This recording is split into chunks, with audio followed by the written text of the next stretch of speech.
కులగణన జరగాలి అని రాహుల్ గాంధీ గారు లోక్సభలో నెత్తి నోరు కొట్టుకొని మాట్లాడుతున్నారు. అంతకుముందు కూడా కులగణన జరగాలని ఆయన మొత్తుకుంటూనే ఉన్నారు. ఇది అడగంగానే అనురాగ్ ఠాకూర్ గారు ఒకటే ప్రశ్న చేశారు, అయ్యా మీది ఏ కులము అని.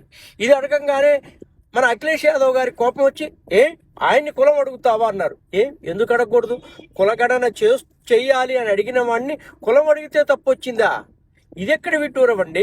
ముందు ఆయన కులం చెప్పమనండి, తర్వాత మిగతా వాళ్ళం కులం చెప్తాం. అయినా కులం లేదు, మతం లేదు, మనమంతా మానవ కులం అని చెబుతున్నటువంటి ఎర్రన్నలు వెనకాల నుంచి మెంటరింగ్ చేస్తున్నారు కదా. కులం లేదు అని చెప్తున్నటువంటి మీరు రాహుల్ గాంధీకి అరే నాయన కులగణన ఎందుకు, కులం పేరుతో ఈ దేశాన్ని విభజించొద్దు, మేము కులం వద్దు అని చెప్పామని చెప్పచ్చు కదా. అది చెప్పరు.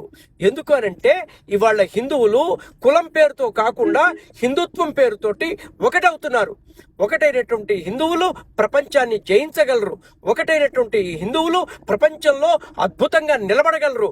అద్భుతమైన పోరాట పటిమను చూపించగలరు. వైజ్ఞానిక శక్తిని చూపించగలరు. ఆధ్యాత్మిక శక్తిని చూపించగలరు. గొప్ప ఆర్థిక శక్తిగా మారగలరు. కాబట్టి ఈ హిందువులు విడదీయాలి అనేటువంటి ఒక విదేశీ కుట్రలో భాగంగా ఇవాళ ఎర్రన్నలు రాహుల్ గాంధీలు అందరూ మాట్లాడుతున్నారు. ఇది ప్రతి హిందువు కూడా గుర్తుపెట్టుకొని మాట్లాడి పోరాడి ఎదిరించాల్సినటువంటి సమయం.